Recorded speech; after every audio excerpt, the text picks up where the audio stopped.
Yes, hello everyone. Welcome again, and thank you again for your patience. Two of our speakers, as JP mentioned, should be arriving very, very soon. So JP asked me to entertain you for a couple of minutes while we're waiting. So I put together a few notes. My name is Richard Thain. I've been a supporter of the Humanist Association in Canada for many years. Since the 1980s, after Regine and I moved here, the Ottawa area. And I'd just like to tell you, since it is the 50th anniversary of this organization, we have a special guest here tonight. It happened. Blodwen Pierce is one of the founding members of the HAO. And I'd just like to tell you, it's a great chance for me to tell you something about her and her late husband, Joe Pierce. They were editors of Humanist Perspectives magazine, or in those days it was the Humanist in Canada magazine, and I think that was 1968. And it was actually Henry Morgenthaler's idea when Dr. Morgenthaler was in Montreal and the Humanist Association of Canada formed. He was the first president. He suggested we needed a magazine to connect and help people with a humanistic viewpoint communicate and share ideas and so on. So that's how the founding of that magazine came about. And Blodwen and Joe were editors for many years. Blodwen was also quite active in the pro-choice movement with CARAL, Canadian Abortion Rights Action League, the peace movement, and the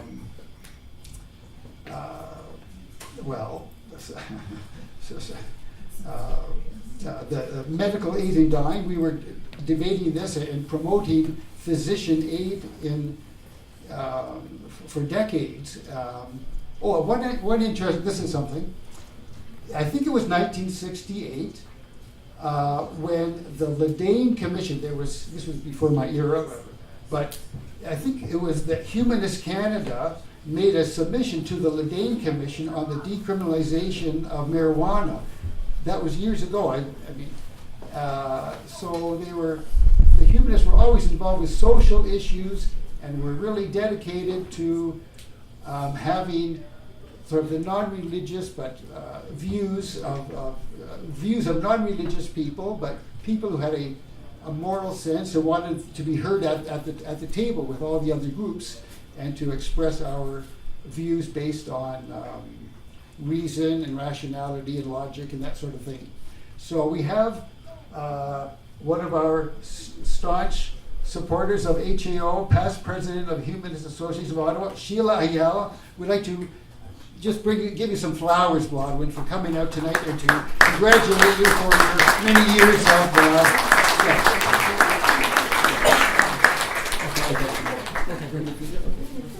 yeah. Would you like to say anything, Blodwen? Parts of the earth. Yes. Yeah, that's right. Blodwen said we love parts of it's a part of the earth. We love the earth. That was her. Would you like to say anything else, Blodwen? Well, delighted to see some action. Because I've been wanting to just wondering how can a rather unlimited philosophically and mentally true, I can tell you.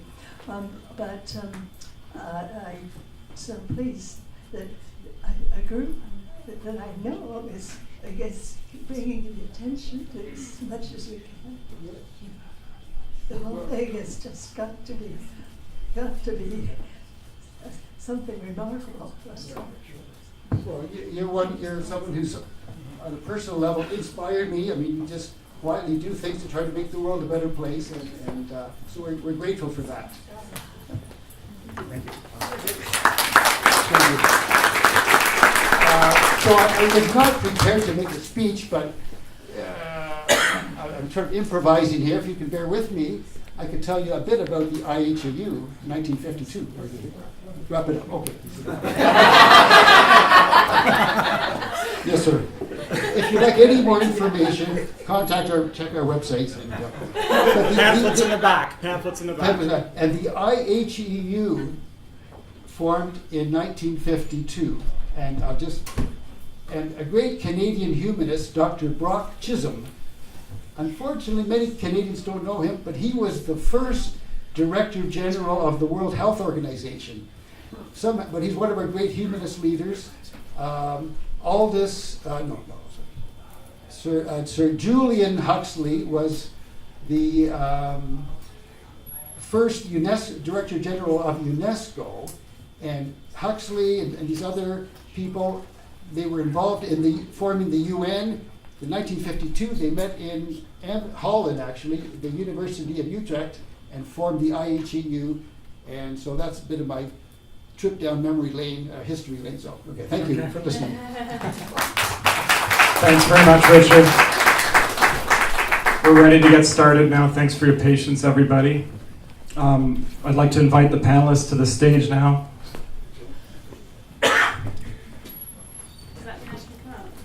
You can come up. There's stairs if you like to. Welcome.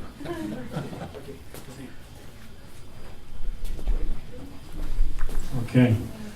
Some of you may have read our promotional email that Eric Adrians was going to be moderating tonight. Unfortunately, due to some unforeseen circumstances, Mr. Adrians isn't able to join us, so you've got me instead. I'm J.P. Westland, the president of the Humanist Association of Ottawa. I'm thrilled to be here tonight on World Press Freedom Day, and I think this is a very timely topic of discussion, and we'll have a really interesting discussion tonight and have some time for questions at the end as well. So we're just waiting on Dr. DiCarlo. Do you know where he... Well, we came together. Okay. I think he's getting dressed. He's getting dressed, okay. Yes, he's getting changed. I mean, I'm Sounds still good. wearing like my muddy rain boots. I just like went straight from the car. Okay. Yes. Well, I think we can get started with introductions. I'm going to introduce the panelists briefly. Starting to your left, Henry Beissel, a distinguished emeritus professor of English at Concordia University in Montreal, where he taught for 30 years and founded a flourishing creative writing program. Henry is an Ottawa poet, playwright, fiction writer, translator, and editor with over 30 books published. As a playwright, he came to international fame with Inuk and the Sun, premiered at the Stratford Festival in 1982, and since then translated into many languages. Henry Beissel is an indefatigable defender of academic freedom, freedom of the press, and freedom of expression. So let's thank Henry for joining us tonight.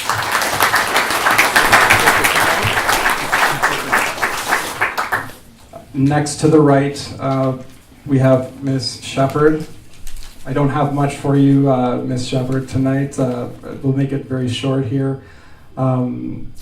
Lindsay Shepherd is president and co-founder of the Laurier Society for Open Inquiry, and we're very happy to have her join us here tonight.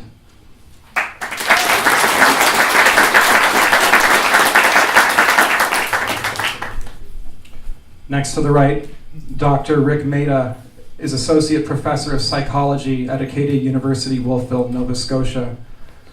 A small-town university in Atlantic Canada has been thrust into the epicenter of a national debate about free speech on campus amid new allegations a controversial professor has made racist and transphobic comments in class. Critics and supporters of Associate Professor Rick Mehta have come forward after Acadia University in Nova Scotia launched an investigation following complaints from students, faculty, and others about his polarizing views. A group of Canadian professors dedicated to the defense of academic freedom have condemned the Acadia probe, while Mehta's designated department head says some students at the Wolfville School say they have stopped attending his class because of his comments. Professor Mehta is an articulate proponent of freedom of expression.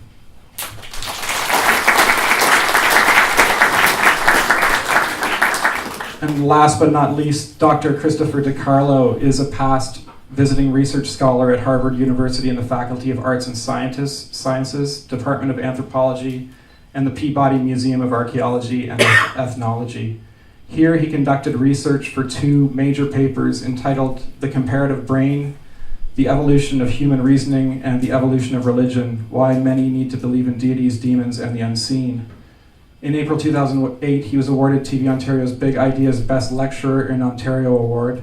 He is currently engaged in writing Flying Without a Pilot, a determined look at the future of ethics, law, and the value of human behavior. His book entitled How to Become a Really Good Pain in the Ass, A Critical Thinker's Guide to Asking the Right Questions, has gone into its 5th printing. Dr. DiCarlo's latest book is 6 Steps to Better Thinking. Let's welcome Dr. DiCarlo.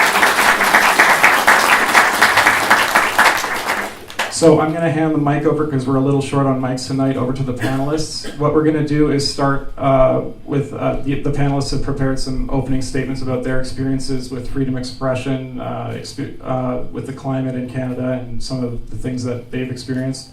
I'd like to start, if it's okay, with Dr. DiCarlo and work to the left.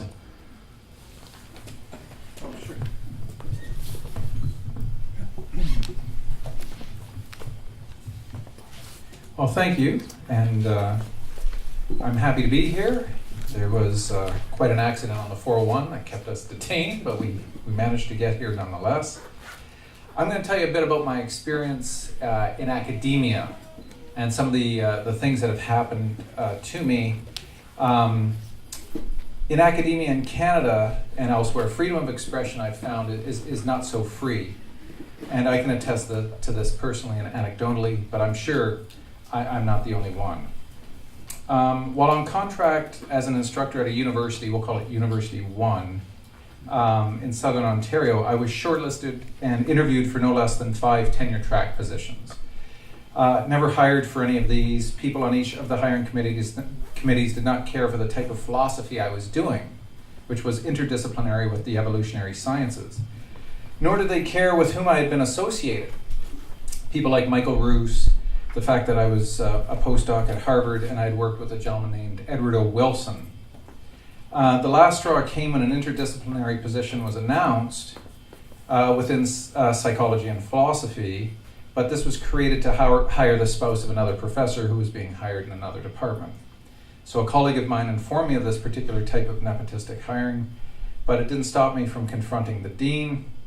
Dean did not like being called out on this, and this led to the eventual decrease of my breathing privileges as an academic at that particular school. Quickly, the courses for which I had seniority were given to the new hires, and there was nothing my union could do.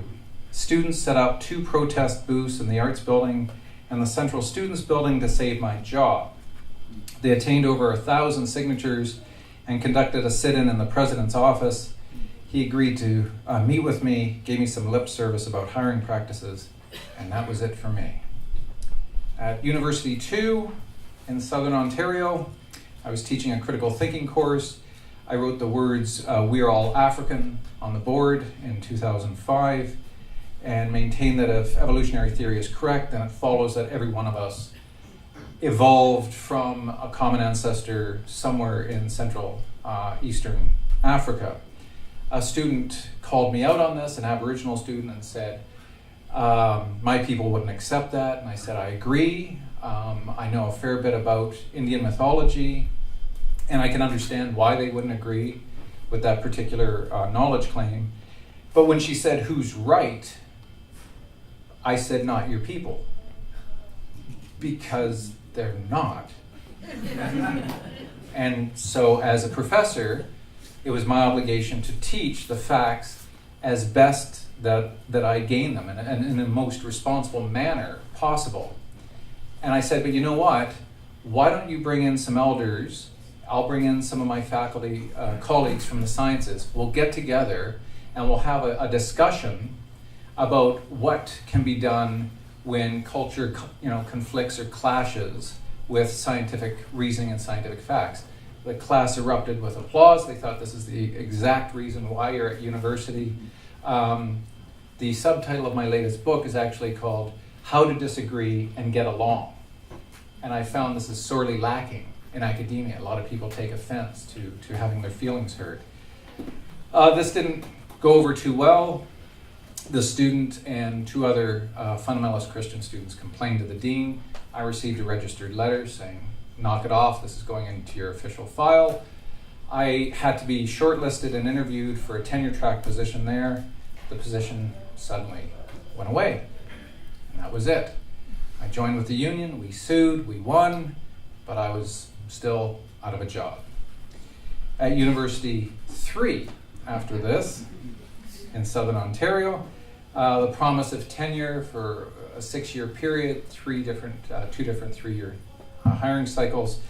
Never hired, eventually given a lot of reasons, but it just basically came down to the fact that as a noted atheist, as a known person who champions freedom of expression and fairness, it didn't work out.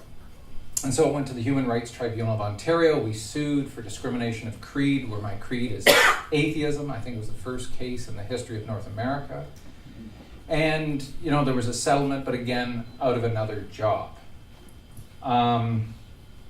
Now, folks, when you sue 3 universities, the word gets around. And so it is not surprising that I am, here today without tenure. Believe it or not, there have been other examples of lost opportunities since those. So those are the 3 that I can mention. I've been blacklisted. I've been labeled, a boat rocker, a pain in the ass, a gadfly, which is incredibly ironic considering what Socrates was. There was a slide I was going to show you if there was time. It was a fake tweet by Donald Trump, and it was Socrates corrupting the youth of Athens. Sad. So the effects of this is basically without tenure, and it's highly likely I'll never get tenure. My life, the lives of my family, the lives of so many potential students have been severely affected because of unfair discrimination against me for being an advocate for free speech. Several tenured colleagues of mine have informed me in no uncertain terms that my reputation will always precede me in every application for a university or college position. Knowing who I am and what I stand for, once administrators do a Google search on me, my free thought affiliations and stance become immediately apparent, the red flags go up, and my CV is committed to the flames. The fallout from all this is due to my passion for critical thinking and freedom of expression.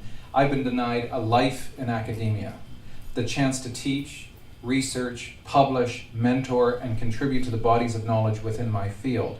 I've also been denied untold numbers of opportunities that result from being a respected university professor. In all likelihood, my family and I will never financially recover from these actions. I will never receive tenure. I will never hope to be granted emeritus status after I retire. Instead, I am barely a sessional instructor at University of Toronto, and I mean barely because, yes, guess what's happening all over again?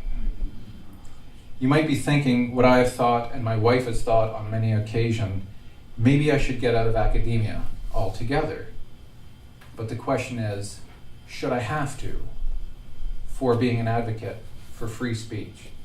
And my son Jeremy and Lindsay and I were talking on the way here, and one of the things that has hurt my career more than anything else is trying to be fair. When you try to be fair, I have found, at least in academia, you end up angering both sides. You're stuck in the middle, and you have no real given affiliation other than trying to be the fair person, trying to see different sides, different angles, and being an advocate for free speech. As a professor with more than just a few teaching awards under my belt, I take great care and pride in researching and teaching information in an epistemically responsible way. Why then have I been and continue to be harassed, abused, and fired for providing students with responsibly attained and thought-provoking information simply because it has not conformed to someone's particular ideology? On university and college campuses, diversity and inclusion is a joke. This is not academia as I experienced it when I was an undergrad. This is ideological oppression and rampant nepotism. If Plato were alive today, he would be in tears at what an absurd and sorry state his academy has become. Since the early 90s, I have watched departments in the arts, humanities, and social sciences hire friends and acquaintances who share collective political ideologies, which have severely limited any faculty who might possibly share dissenting opinions or beliefs. The marketplace of ideas in academia has become a flea market of like-minded, fragile ideologies incapable of withstanding even the slightest critique of critical thinking. In a closing commentary on some of my personal experiences involving the suppression of free thought in academia, I wish to remind anyone within earshot that as Orwell stated, if liberty means anything at all, it means the right to tell people what they do not want to hear. Thank you.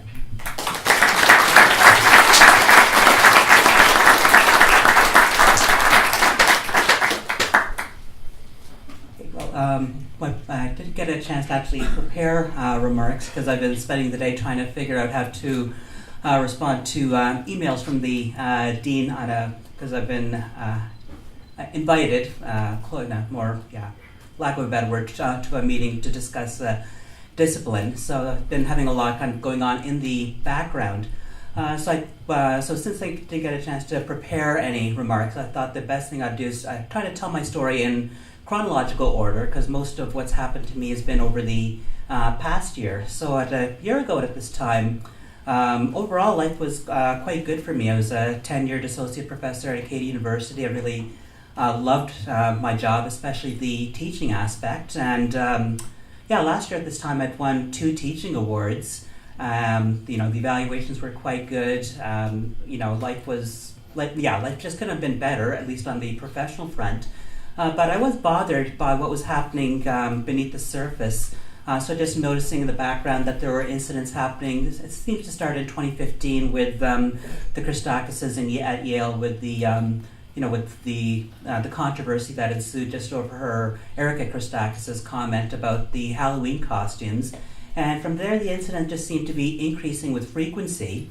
And it bothered me that there was the case of Jordan Peterson happening in the background, but here I am in a psychology department, and no one at the lunchroom was even talking about that. And so there was that sense of things just do not seem to be adding up, and I couldn't seem to figure out why.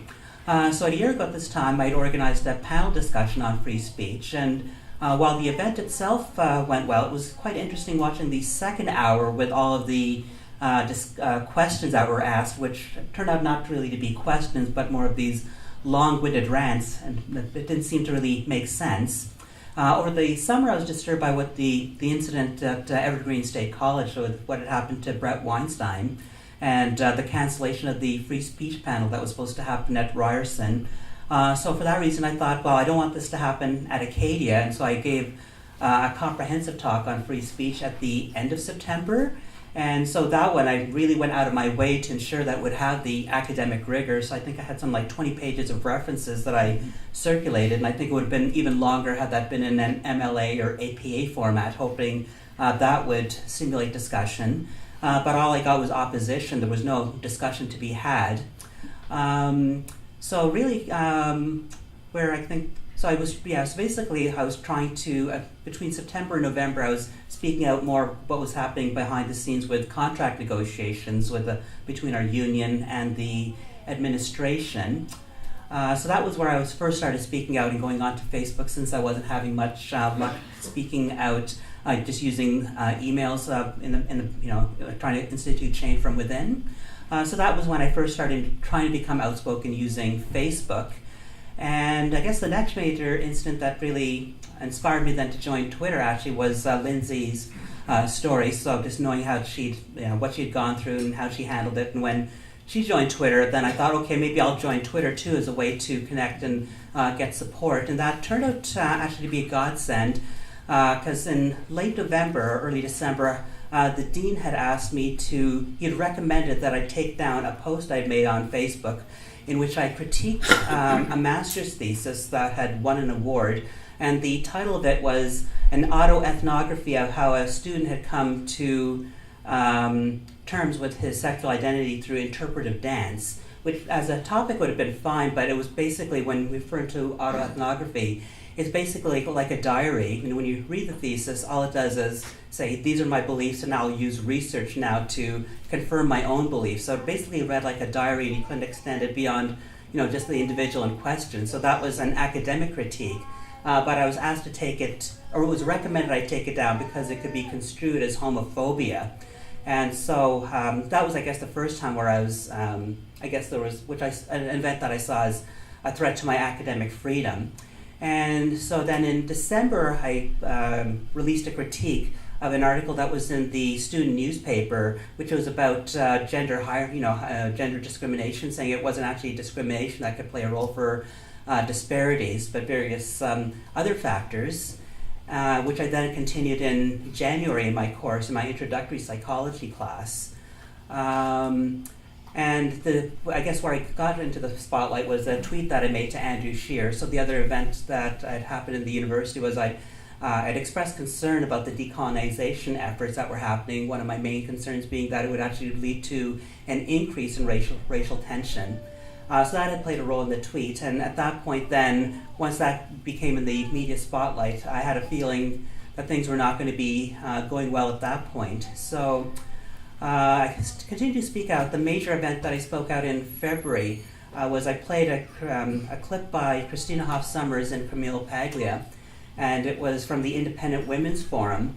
And after I showed a clip from that segment where they just talked about workplace harassment, a student of the course had equated that with me endorsing her rapist. So that happened on the previous, on I think Friday the 9th. So that happened early February, and right around that time there was an email sent from the Women and Gender Studies coordinator saying that it's okay to have academic freedom, but it can't be a threat. You can't create a threatening climate for women, female academic researchers. And so shortly after that incident, that's when I got notice that I was being investigated for my commentary on pretty much all different forms. If you actually read the letter, it's very, very broad in terms of the space that it covers. So in the meantime, then I was also dealing with the designated head who had made these assertions that I was being homophobic and racist in class, amongst other very serious allegations. And so that's been something I've been fighting in the background. And so at this stage, I've been, I've been asked to, meet for disciplinary procedures. So that's what's happened at the level of, I guess, the VP academic and the dean. And with the department, what I forgot to add is that as a result of my comments, shortly afterwards, what I noticed was that the courses that I've been teaching for years, so like with the introductory psychology, which I've taught the first half since 2006, that's now going to be taught by a new hire who's never been, we don't even know who that person is yet, and it's the largest class on campus, and that's on the books with no instructor. So I think that speaks in terms of the courses that were taken away from me. What I found interesting, though, is an article in the Aboriginal People's Television Network website. So shortly before I decided to go public at the end of February to make this something that I wanted to be in the public spotlight, was a quotation in the actual article where the media spokesman had said that the university was going to do what it can to accommodate students who did not want to take my courses. And it's because I was teaching the mandatory courses like the large sections of introductory psychology, the research methods. So there it was quite blatant that the media spokesman was actually willing to say that. And so that's basically where it stands now, which is where I'm in that situation of uncertainty where the dean wants to meet with me, and I've been arguing that I would like to have a lawyer present, and his response was, well, you can have a lawyer, but we don't need it for this occasion. And so I'm trying to actually just fight for legal representation to be present at the meeting. So that's where things stand at this current time.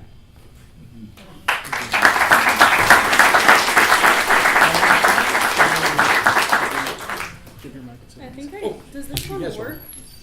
That's to record you for the recording, not for the Okay. sound for the hall. Yeah, Great. thanks. Thank you. All right. Well, I mean, just on the theme of, I guess, like these lawsuits that are going on and stuff, I also got an interesting email today. A fellow grad student is claiming that I'm using my Twitter to encourage discrimination against him. So that's kind of interesting. We'll see how that goes. That's a formal complaint. So it's going to be a very nice weekend.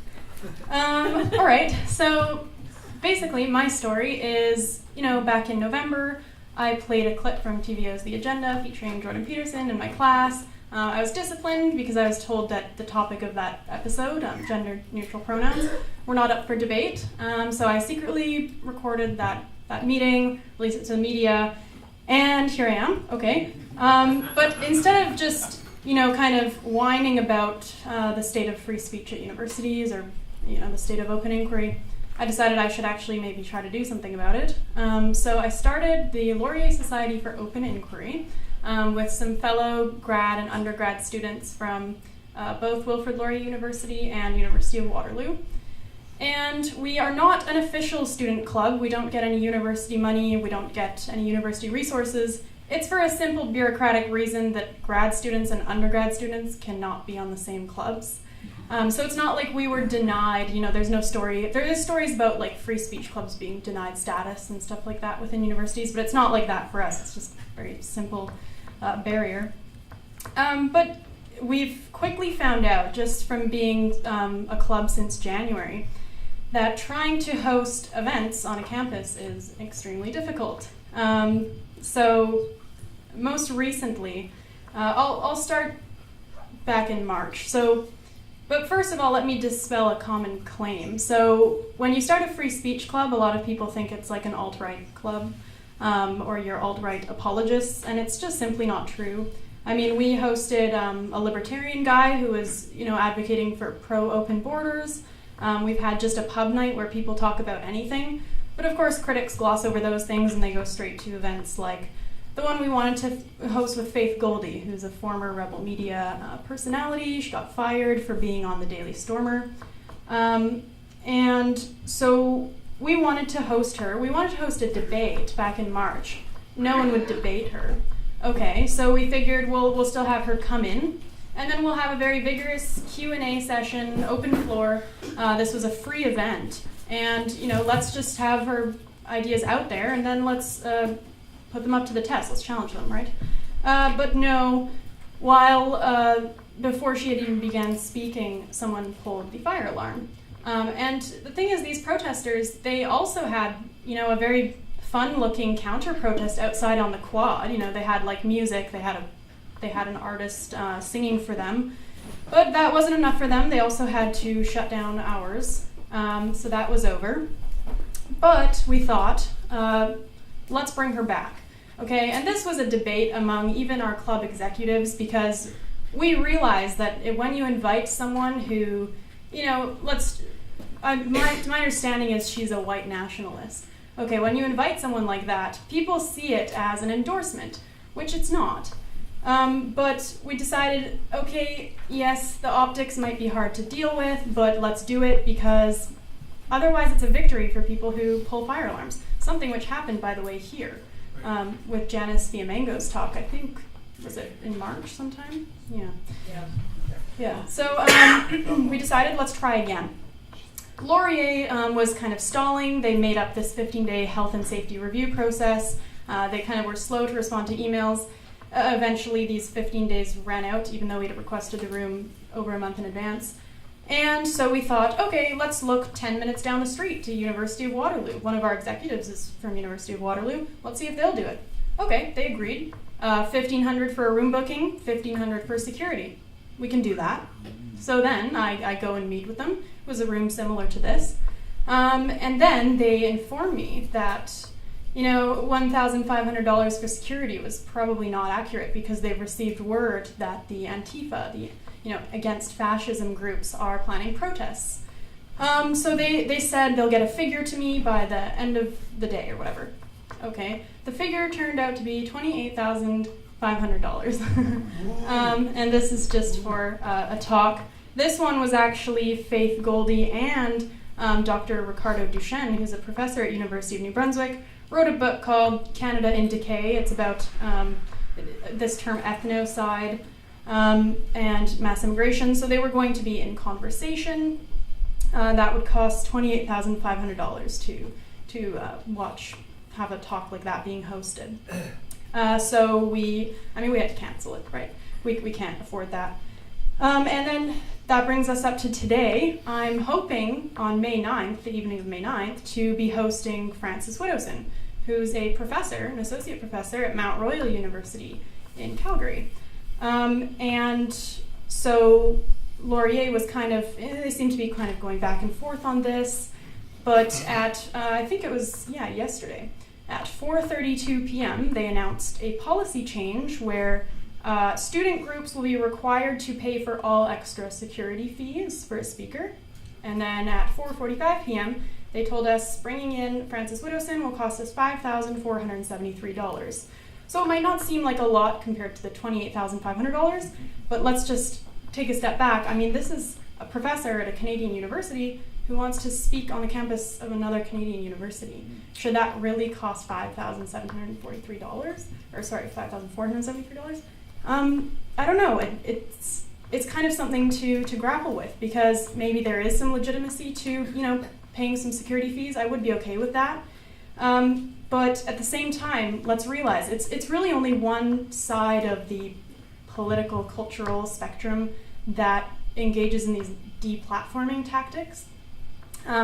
You could call it the left. Maybe that's a bit simplistic, but they are the ones who know platform and see it as their duty to shut down hate speech. Free speech is hate speech, no platform for hate, no Nazis in this town.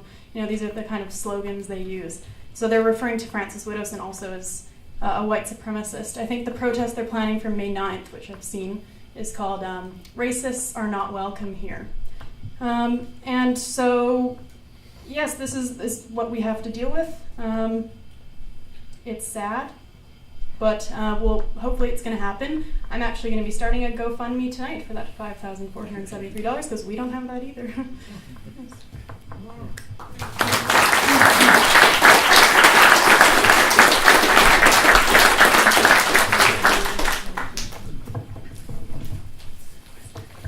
Good evening, everybody, and thank you very much for asking me.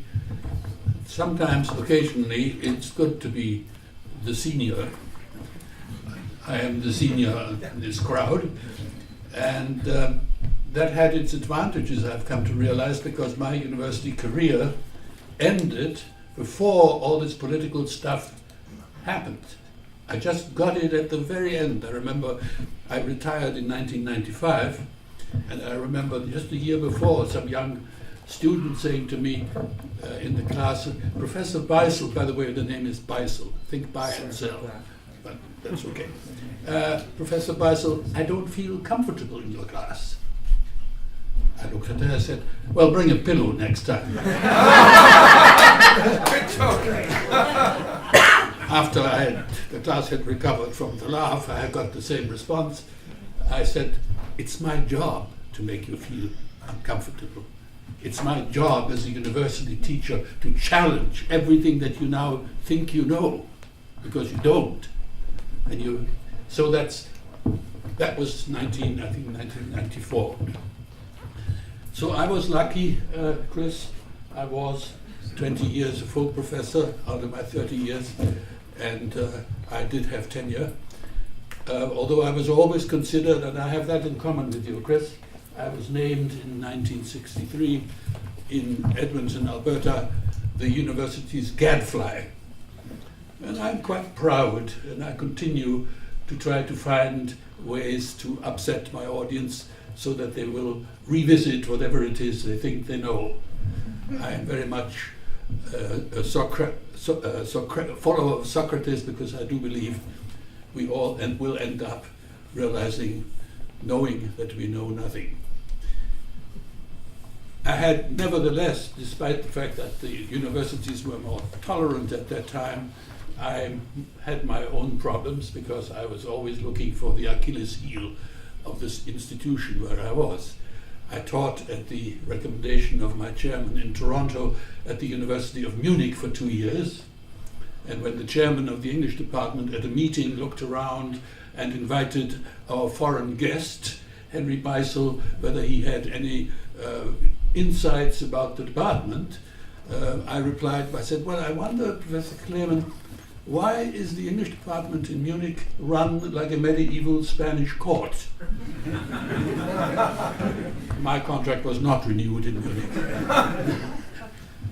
When I was in Trinidad, the Canadian government sent me as a Canadian aid professor to Trinidad, the University of the West Indies, which was then in the process of establishing a arts and science department. The university was largely engineering and biology. And I there gave a talk, which I entitled Faith, Forgery, and Fallacy. The result was remarkable. I turned early in the morning. It was published in at least the report was published in the Port of Spain newspaper, and my phone rang at 8 o'clock in the morning. The Canadian High Commissioner on the line. Oh, Professor Beissel, I wonder if you would care to drop over to the office for a chat. I said, is there anything to talk about, High Commissioner? Oh, yes. So I went there, and I was told in no uncertain terms things like faith, forgery, and fallacy, an attack on the established religion, and I had reasons for that, but I won't bore you with all the anecdotes. He kept on saying to me, Professor Beissel, you understand, we are here to embody the Canadian image. By the time he said that the third time, I said to him, Mr. High Commissioner, if you repeat this, I'm going to vomit on your desk. Because we are here to protect the interests of the Bank of Commerce. Let's be honest about it. So that contract wasn't renewed either. I then went to the University of Edmonton, Alberta. There I quickly discovered that things were not all what they appeared to be. The Social Credit Party, a distinctly right-wing party, headed by Ernest Manning, had been running the country, the province for I don't know how many years. Not Manning, he wasn't that old, but I think since the 30s. So I went after them. I started a magazine for the express purpose not only of providing an opportunity for writers to find, at that time in Canada, we were just discovering that we had a literature, but also to attack the government. Well, I was quickly labeled. They even made inquiries about whether I had any Nazi background or activities. I found out. They put me in jail. My life was threatened. I had a very kind of. Unfortunately, I wasn't very savvy about these things. We're talking 1963. I got a call from my physician who said, "Oh, a colleague of mine wants to come and talk to you." I had unlisted my number, my telephone number, because we were constantly called and threatened that my child would be killed and so forth. So I unlisted the number. And can I give him your number, this colleague of mine? He wants to talk to you. Well, he came to talk to me. I said, go ahead. I suspected nothing. Well, he actually came to offer me an alternative between taking a bribe and laying off Ernest Manning, who had come to really detest me, it seems, or sharing the fate of Socrates. Well, of course, I preferred the fate of Socrates. But that contract wasn't renewed either after 2 years. And that's how I finally ended up in Montreal. And I said to the chairman at the time, I said, "Neil, I have rocked every boat I've ever been in. I warn you." I said, "That's all right, that's what we want." Well, when I was rocking the boat, I'm not so sure that he really wanted that, but that's another story. Anyway, I wanted to let you know that I do know what's going on in academia now. In the late 80s, early 90s, the politicization of the university began. And it began, you couldn't say certain things. And many people trying to accommodate the desires of the dean and all the administrators would play along. But you can't play along with that. Political correctness is a form of fascism, and you have to oppose it at every step. The people always say, "Oh, well, then all the right-wing crazies they say I have a right to say that." Yes, you have a right to say it in public and expose yourself to other people who will question you. Not to do that is like slamming the door on a house that's on fire. be sure what will happen. Anyway, I decided that my main contribution might be to say something more fundamental about the nature of language. And I gave a speech not long ago. Oh, sorry, I should hold this to her now. If anybody can't hear me, please immediately leap up as I would and say, "Hey, I can't hear you, louder!" I'll try my best to keep this in front of my mouth, but it will be hard to read this. I think I'll have to use glasses, something like How many do you think? Like reminds me. 3 minutes? Or? 3 minutes, yes, Is okay. that okay? Have I gone on too long? I can stop. No, it's good. I just wanted to get a sense for. I want Crowd loves it. Crowd loves it. I just want to read you a passage from that speech that I gave in June at a Humanist convention in Toronto, in which I talked about the relationship between art, specifically poetry, because that's what I am, poet, playwright, and science. I'm also, my wife Arlette, who's sitting at the back watching me, she always says I'm a scientist manqué. Maybe I'm not only a scientist manqué, I'm simply a manqué.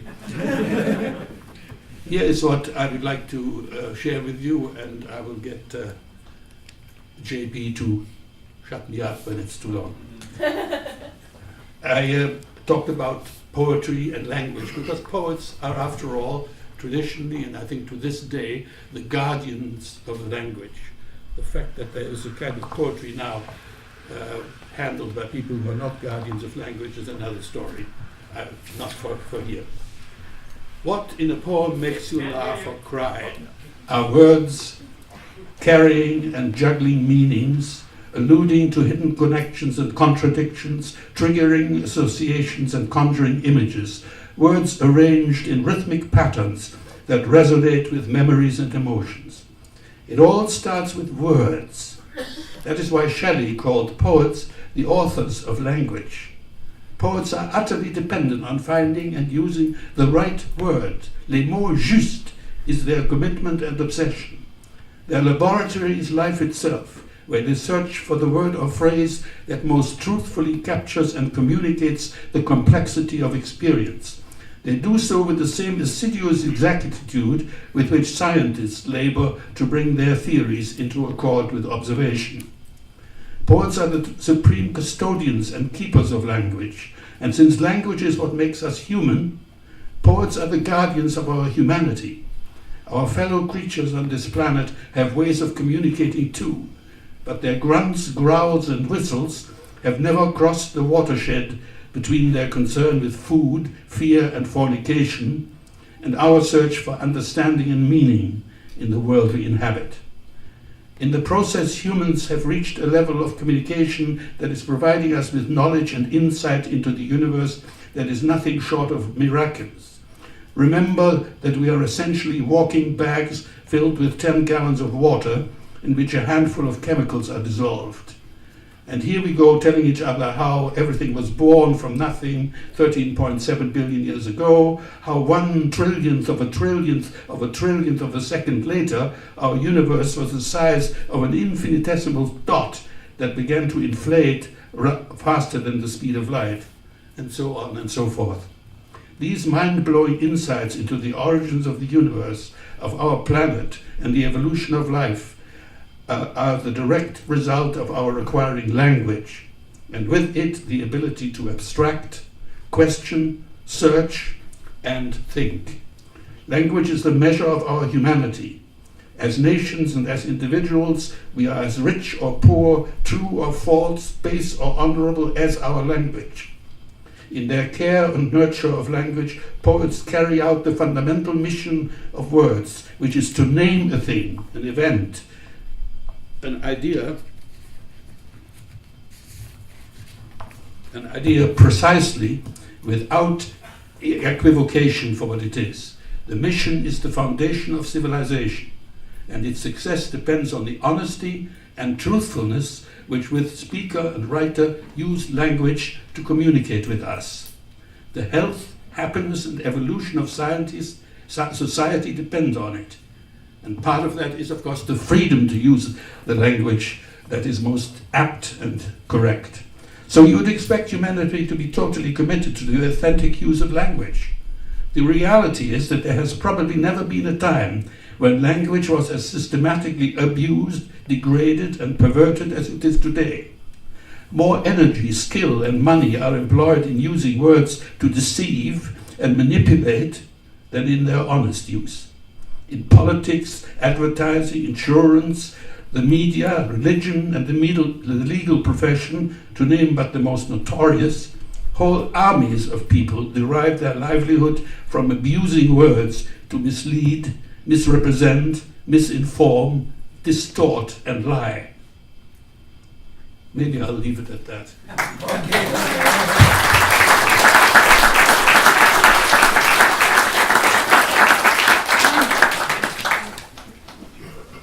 Okay, so what we're going to do now is I'm going to ask a few questions just to get some discussion started between the panelists. It's just going to be open, and you can jump in with each other. Maybe we could have Ms. Shepherd and Mr. Beissel share a microphone, as well as Drs. Mehta and DiCarlo. And the first question I wanted to start with was there a point in time when you recognized that the university system as a whole faced problems, or do you think that your case is unique and an outlier? Maybe we could start with Dr. DiCarlo or Dr. Mehta. Right. I started to see a shift in the early 90s when I was doing my PhD. A lot of my fellow grad students were having difficult times getting hired and that sort of thing. And so we started to see kind of the writing on the wall, as it were. I didn't start to experience it until I got my PhD in '98 and began teaching at various universities on various levels.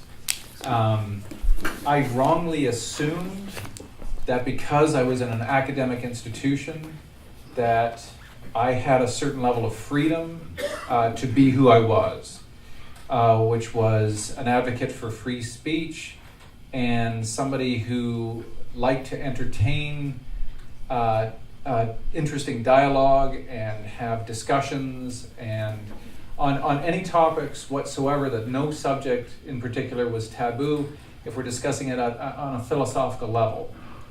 I realized that this didn't work well in my favor and that others saw this for whatever their biases led them to believe. And it was unfortunate that this happened to me before I got tenure.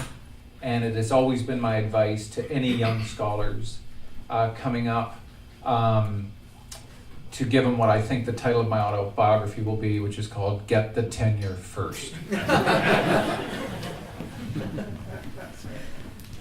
I guess I probably would have to admit that I was probably part of the problem, because I think because I started in my undergraduate degree in 1989, so I think it was just as the universities were starting to become politicized. So I think I was coming in just as it was starting, and so I was internalizing a lot of those beliefs. And I used to believe that it was good when those groups would come and would deplatform. I thought it was the honorable thing to do. So I was largely agreeing with the tactics. And it was only in 2015 that I started to have an awakening. And it was just because I was talking to a close friend of mine who played a large role in making me the person who I was, because he had a huge influence on me.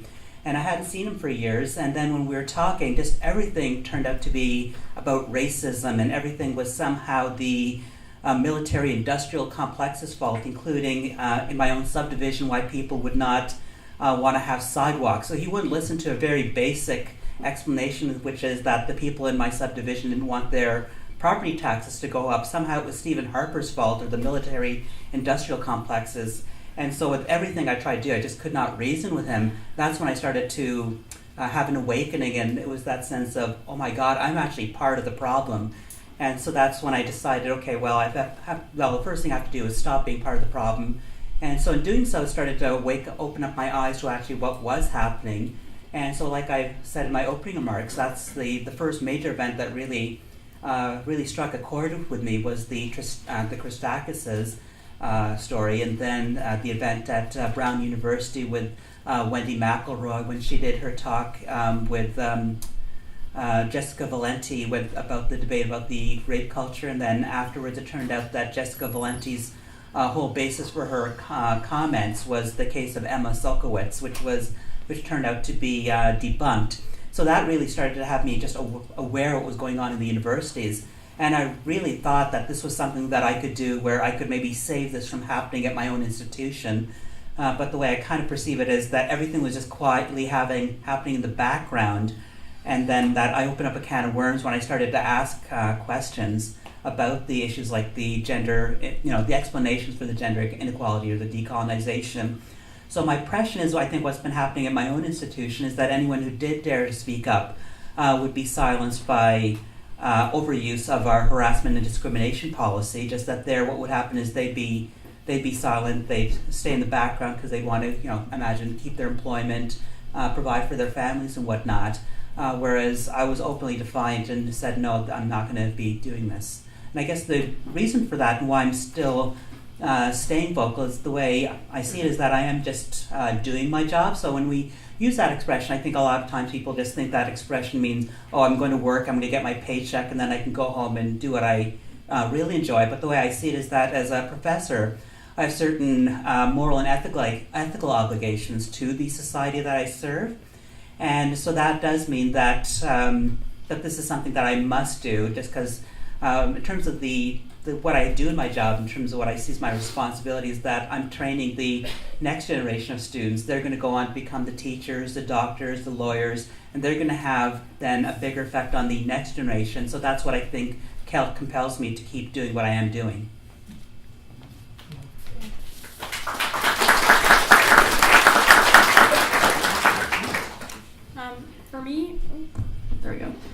For me, the embarkment into understanding the necessity for free speech was instant, and I really can't explain how instant it was of a plunge. It was really just, the disciplinary meeting that I was subjected to, and even back then, I didn't understand. I couldn't put into words. I didn't have the theory or the experiences to quite know what was going on. So I think in early media interviews I was doing, I probably seemed even a little bit confused, but every day I look into this stuff, and every day I read articles about free speech, and it's really consumed everything. But if you rewind a couple months ago, before November, I was one of those people who thought that the only people who care about free speech are people who have really dumb ideas. I really thought that. And I remember actually my mom reading an article from the Vancouver Sun to me, and I was just sitting at the kitchen table, and it was actually about Jordan Peterson. And it was a name I didn't know at that point. It was probably in, I think, late 2016. I was still an undergrad. And she told me that he was at McMaster, and these students were using air horns and using noise machines to drown out what he was trying to say. And I remember my response to her, and I was like, oh, okay.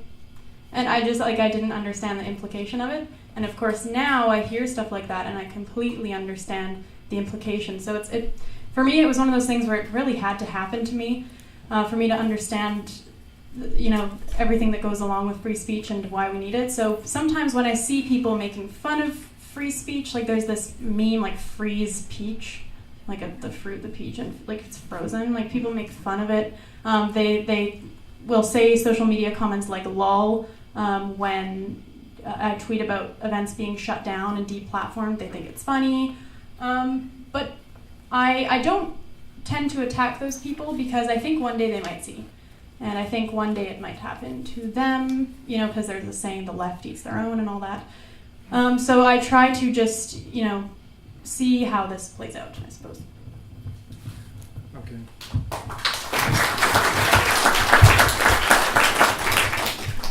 Oh gosh. I knew from the beginning, as a result of my experience and my way of thinking, that there were limits to freedom in academia even before I entered it. And so there was never that moment of recognition. I did, when this young student said she felt uncomfortable in my classroom, I began to realize that this disease, that you must feel comfortable in the world. The world is a shitty place. All of you are sitting there dying. And You're trying your best to conceal your various diseases and aches and pains. Well, that's you deal with that. If you're a 5-year-old, yes, you protect them. But when you're a 25-year-old, to do that, that's what my objection to religion is. Religion treats people, organized religion that is. I'm not talking about spiritual dimension to reality, that's another story. But organized religion treats people like children. You poor thing, you can't deal with death. So we'll promise you, you're going to have a wonderful time if you do what I like. Well, I'm sorry. The basic thing about freedom of speech, it's essential.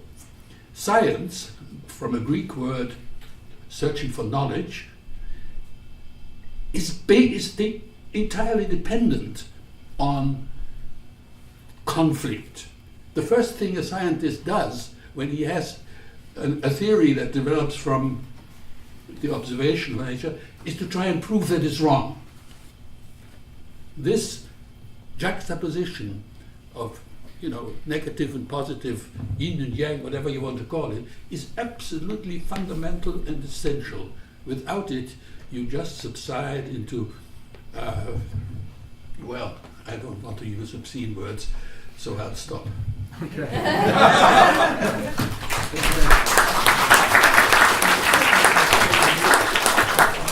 So I want to remind the panelists that you don't have to go in order. It's fine that you did this time, but if you want to jump in with each other, that's totally fine.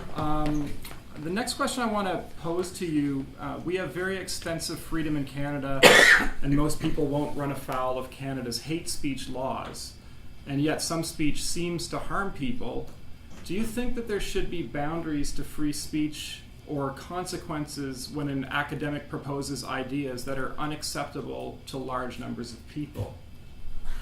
I think I know the general feeling from the panel, but is there a point, and what point do you think should be set? So are there limits to free speech and expression? Yeah, in terms of context, yes, we do this all the time. In terms of context, right? In fact, we must do this or it would lead to devastating consequences. So in terms of context, we cannot freely allow anyone to say anything they want, anytime they want. So you can't be 30,000 feet in the air and your pilot says, "Hey, I feel like I'm going to crash this plane." They can't say that. They ought not to say that. It should be a moral imperative not to say that.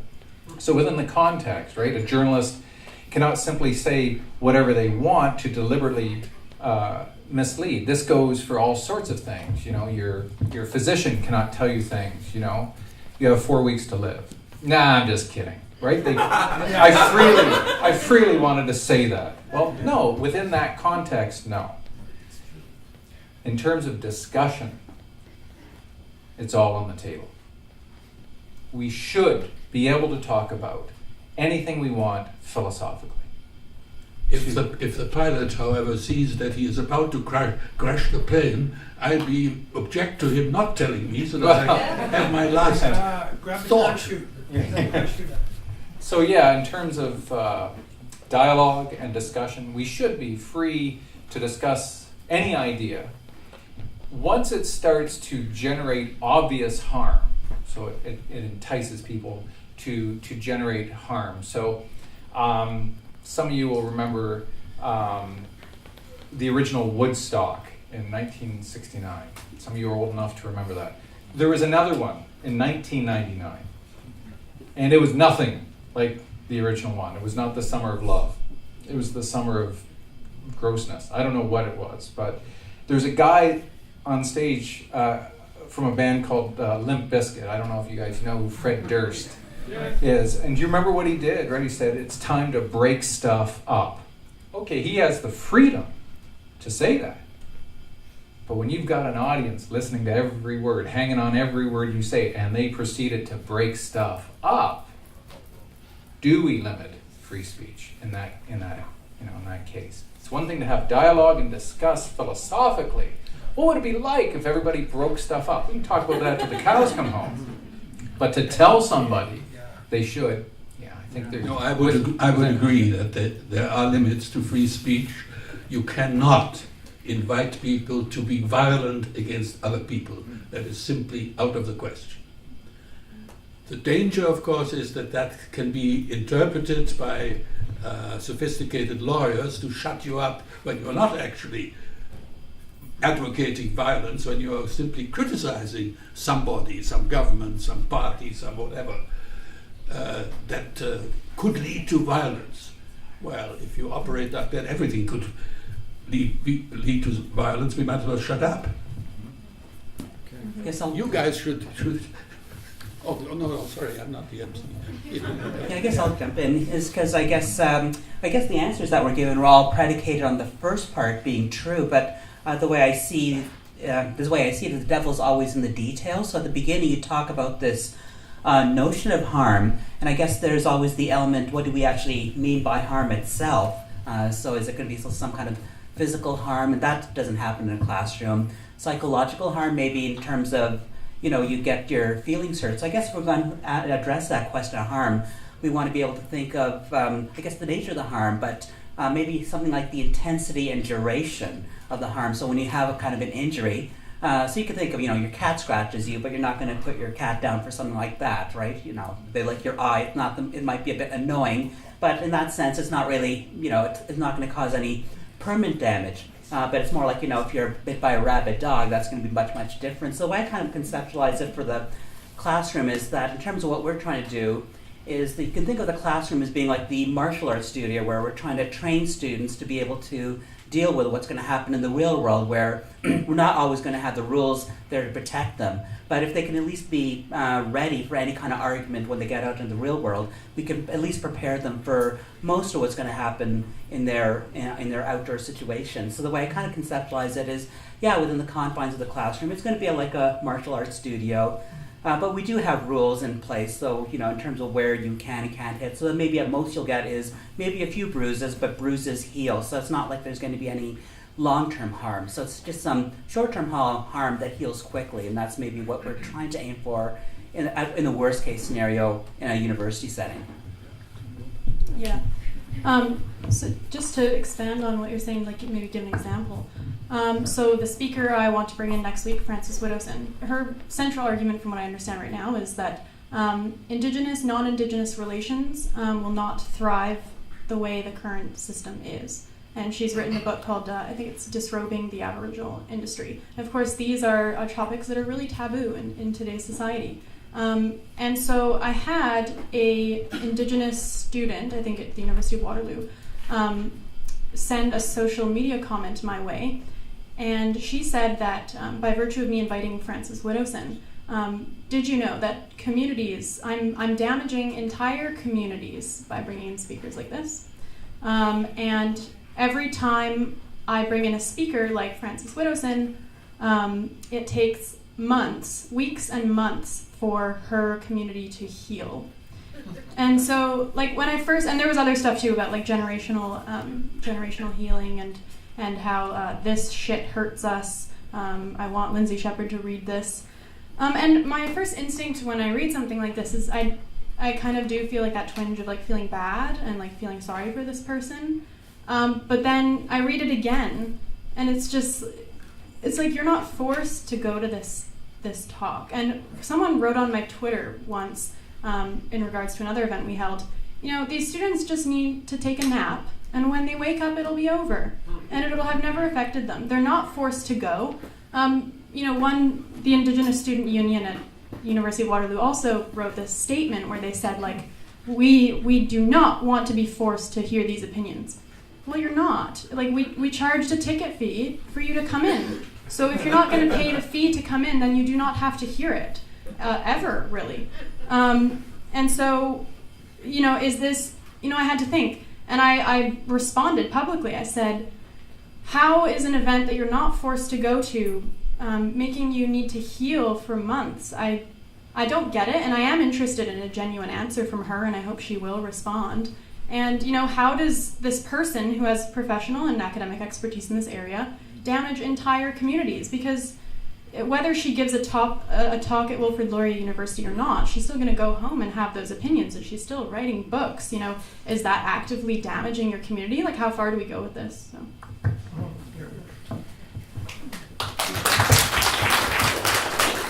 seems to me that if you're not prepared to subject your own opinions, views to scrutiny, to criticism, then you obviously don't think they're worth much.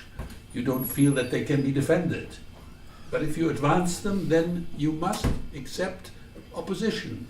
When you teach literature, as I have, almost anything can become the subject of a discussion in the class, because the entire world and human experience is the province of writers.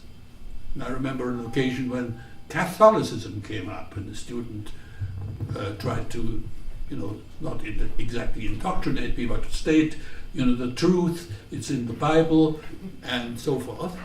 And, I went to Holy Communion on Sunday. I said, okay, that's an interesting issue. Now, do you believe that the host that you take is actually a physical part of the God? Well, that's the teaching of the church, he says. I said, well, then you have to be able to tell me which part of Jesus you ate this morning. So I know that the lines are fluid. There are people who have finer sensibility and would say, oh, you don't go there, it's offensive to this person. I don't know.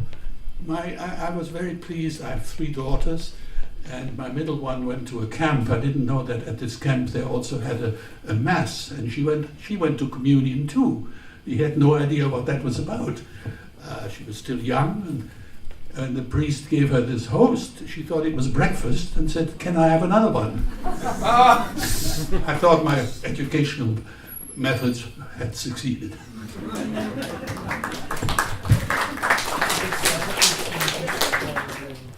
So universities have begun to draft and circulate new statements on freedom of expression. Do you think these policies will affect positive change? And what do you think can be done to address these challenges at the post-secondary level? Yeah.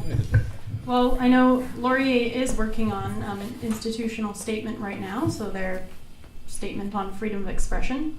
And, we have to beg the question, why does a university need a statement that's different from the societal rights at large? Is it really that different? And the only thing that makes it different is the current victimhood mentality of the students and their need to be coddled.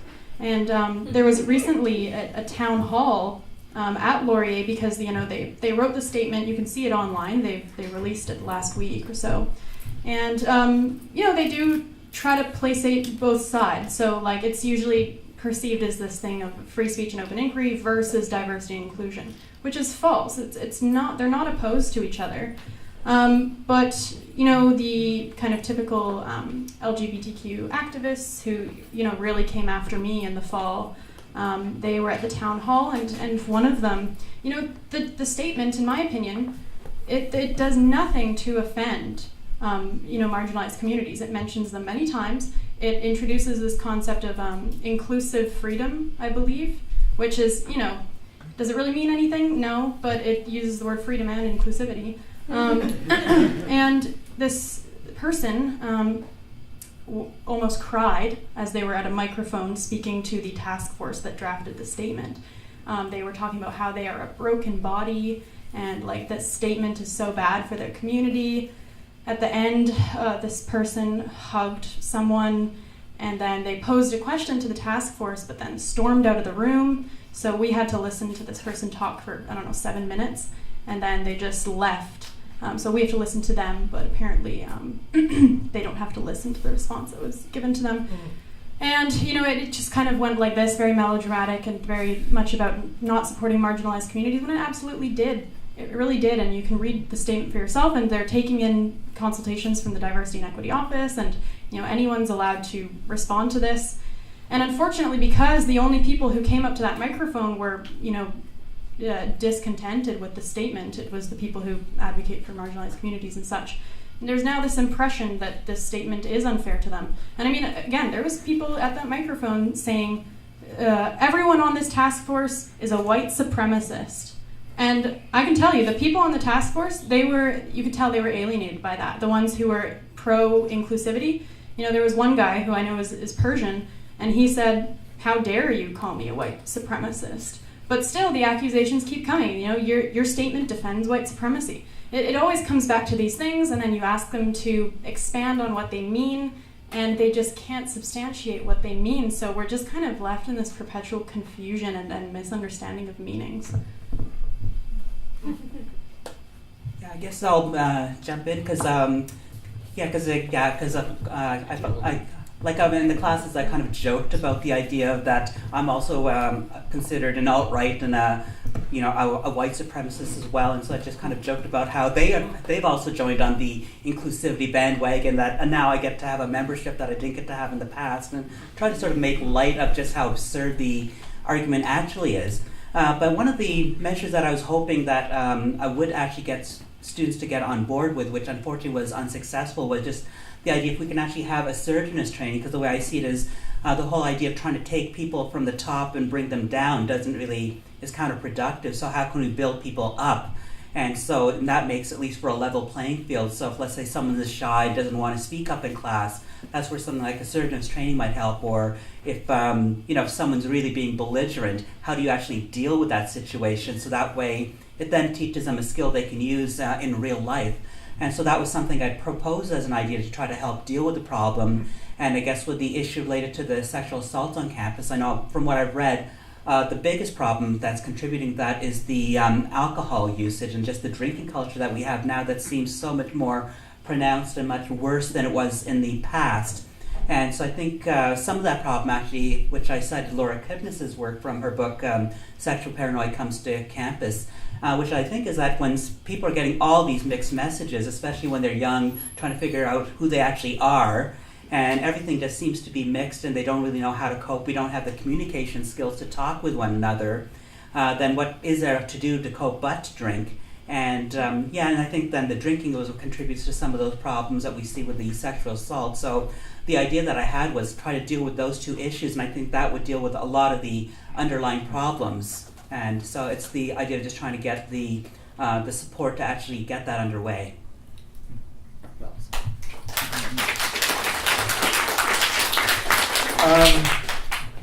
By issuing statements for freedom of speech and changing policy and that sort of thing, most universities are basically just paying lip service to some bullshit attitude they think will keep their clients in company and satisfying them with the type of pablum they want to be fed. It's going to take a long time for universities to turn this ship around and get back to doing what a university is supposed to do, which is to challenge your ideals, challenge your assumptions, make you become critical thinkers. There are some departments in philosophy I'm associated with, they don't even teach critical thinking. They don't even teach it. It should be mandatory at every university. Every student should have to take critical thinking. And I'm trying to get it started in the high schools so they're already ready for this, that they already have the capacity to think critically for themselves, right? Not what to think, how to think. And we assume students know how to do this. They don't. They don't. We assume they do, and they don't. There are rules for learning. There are rules for thinking. And there are rules to having dialogue. And to do this in a respectful way where we can learn what C.S. Lewis called the art of disagreement. And when we stop doing this, we fail our students, and we perpetuate the bloody business model of a university who says it's all about the students, which is absolute bullshit. I feel like I should puke every time I hear this. They care about the bottom line, which is money. If they want to hire somebody and that person gets a lot of grant money, that's the person who gets hired. It doesn't matter how good of a teacher they are. It's just how much more money can you make this university, and how good can we feel about ourselves and our particular image. Thank you for the rant. My answer to the question is no.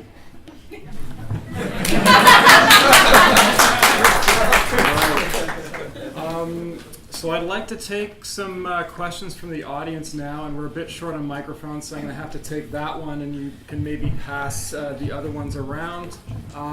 You can line up in front of the mic stand here, or if you're comfortable just raising your hand, we can do that too.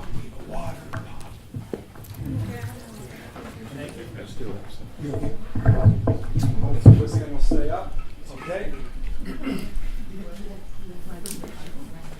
Thank you. And we want questions, not really long rants. So I might jump in if the question is taking too long to come out. First of all, thank you all very much for coming and saying what you said. It was refreshing to hear. My question is, would any of you like to speak on the question of selective enforcement of the snowball of growing rules, regulations, and laws that limit speech?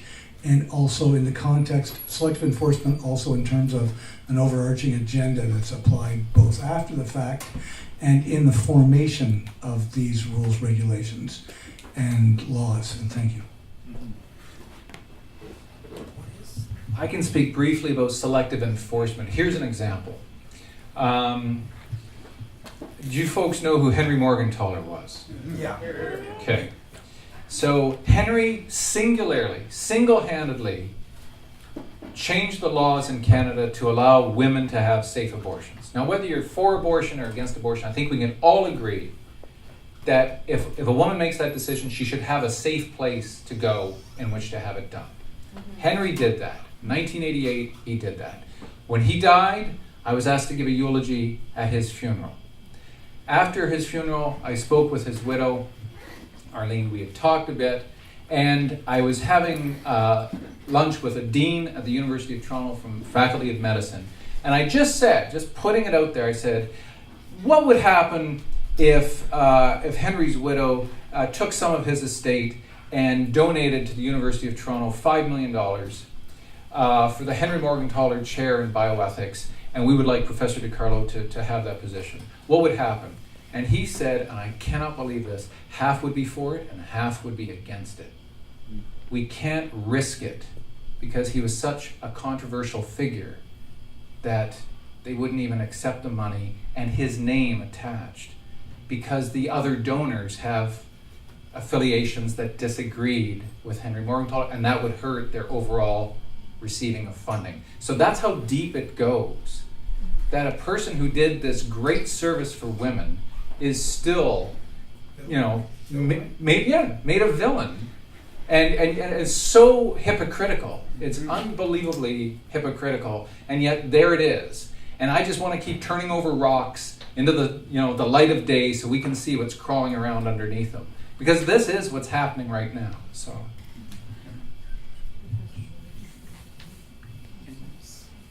Anybody else want to answer, or can we move to the next question? Yeah, I can't really think much. Yeah, well, this kind of goes back to having the institutional statements on freedom of expression too, is we have to think about how much power those are going to have. So, for example, one of the things I was accused of when I brought up gender-neutral pronouns in my classroom, I violated the gendered and sexual violence policy. And I was also accused of violating Bill C-16, which again is related to compelled speech in some people's opinion, and the Canadian or Ontario Human Rights Code. So those were kind of debunked, but it was true that I violated the gendered and sexual violence policy by merely presenting an argument that, or presenting the view that some people don't want to use gender-neutral pronouns for whatever reason. So if there was an institutional statement of freedom of expression that said, we have to have free speech, wouldn't I still be subject to the gendered and sexual violence policy? So it kind of matters on the hierarchy of the policies. And, in my opinion, I probably would have still been subjected to it, because I think that would come before some sort of, I think you used the term like lip service statement of expression, right? So. Yeah, I guess I can kind of build on Lindsay's point, because I guess what we both have in common is, violating the policy.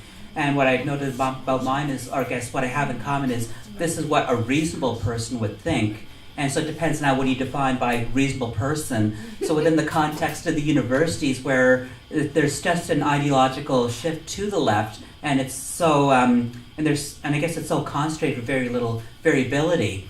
The definition of what's a reasonable person within the university context is very different from that of mainstream society. And so I guess that's sort of the other issue here, is that, with those statements and whatnot, is, are they really in somehow, especially when they're trying to remake society in their own image, I guess those are some of the questions, and then that determines who's going to be at what university and what image they're going to try to make. And I guess getting at that question is that, depending on the context, you're going to have these different institutions with different forms of social engineering, and neither of which is desired. take the next question. I wanted to start out just by addressing Henry's point about the importance of language. I recently discovered a very useful and life-changing word. It's eustress. It's the opposite of distress. And what it is it's stress that builds us up. It's stress that builds our body. It's good stress. It's stress that builds our character and builds our mind. So eustress is a word that I think we can use in describing building these uncomfortable spaces. How do you spell that? It's it's the Greek, right? So EU stress, Okay. eustress. Thank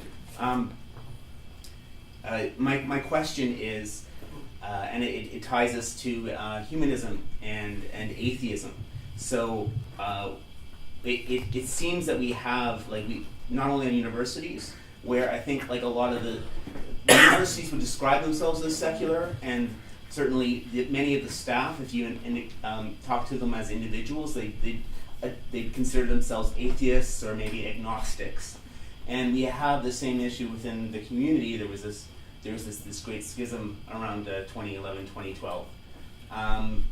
So my question is what is the role, or is there something intrinsic to free speech, freedom of expression, freedom of conscience in humanism or atheism, and how do we define that? So this is more like a philosophically minded question there.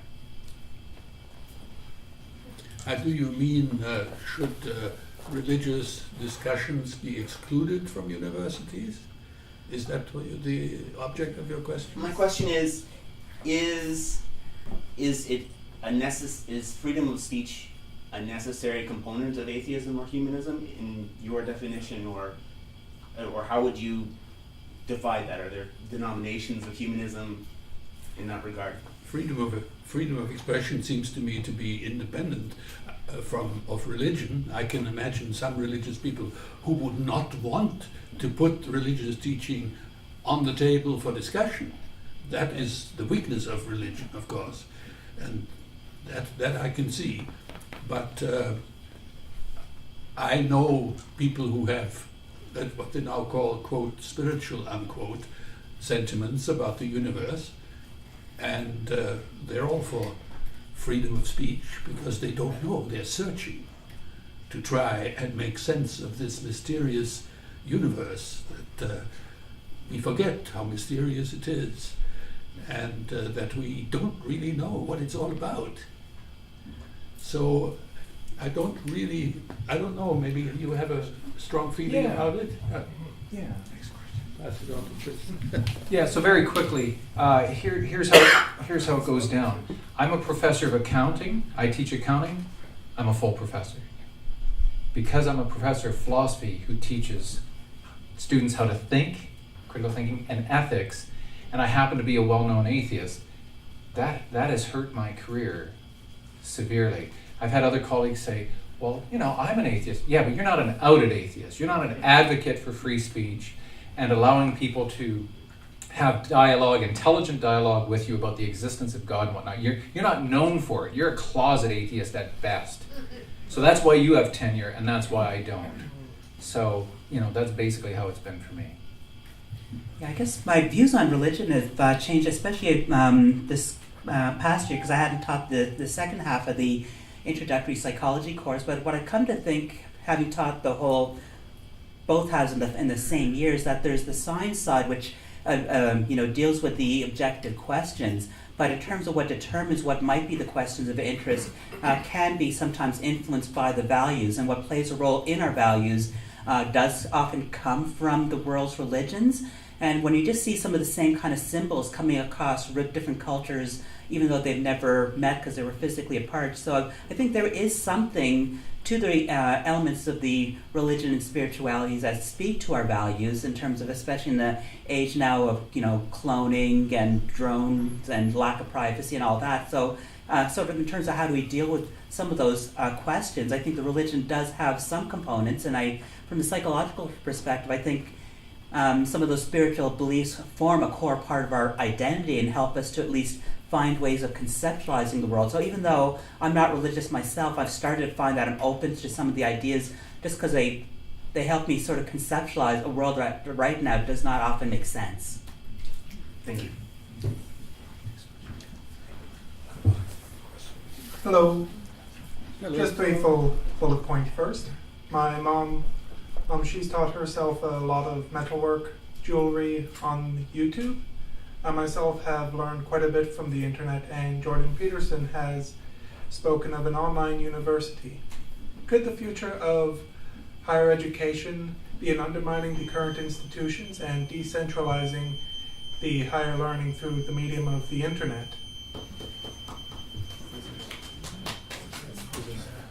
Well, I guess with everything it has its pros and cons. So I think when it comes to the online learning, that can be good for people who might not be able to access the classroom. So it does have its place. But I guess the way I try to do is that when I have the classroom, try to make it so that it's worth students' while to come there, so that what you get from a classroom experience that you just couldn't get from watching some online videos, which has to do with the human interaction in the classroom.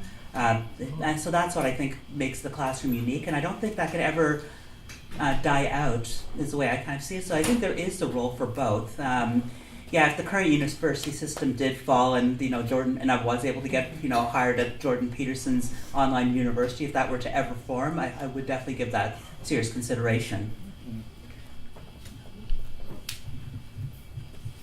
I think the danger with that is that it would fall into the hands of the wrong people, and you will get one point of view only. My experience of the net, useful as it is in some ways, is that it has seriously depressed the level of intelligence and discourse. Confirmation bias. And it is designed that when Chris was saying earlier how they don't teach critical thinking, that's essential. Of course they don't teach critical thinking. Our educational system is designed for all of you and all of us to be consumers. And to be a consumer, you have to be uncritical. You have to be practically an imbecile, in my opinion. Anyway, I don't know if that answered your question. No, it's okay.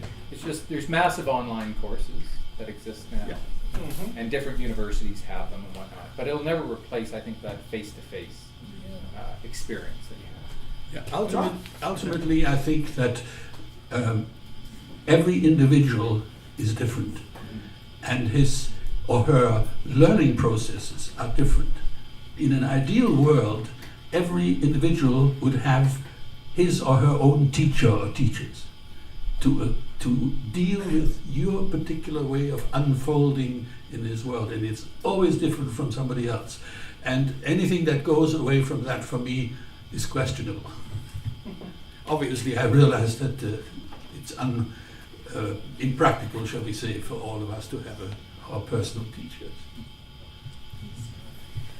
I don't like the idea of online universities. I think, similar to what you said, I think you just can't really replace being in a room together and learning in that way. The problem is, though, I know, like for me, when I started my graduate degree, was just being disappointed at the level the conversations were at, never going past identity politics and stuff like that. So it's really about the quality of the people who are in your room too. But for example, when Laurier Society for Open Inquiry wanted to bring in, let's say Faith Goldie, a lot of people were saying she doesn't need to come to campus. She already has videos online. If anyone wants to listen to her, they can just go online. Well, that to me seems pretty dangerous, because that's when you just get people locked in the room watching hours of the same person. That person is not being challenged in those YouTube videos where they're just filming themselves talking or talking to like-minded people. So, it's better to have someone physically there.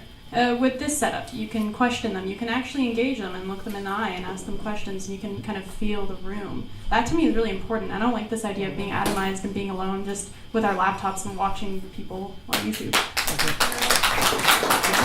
Next question.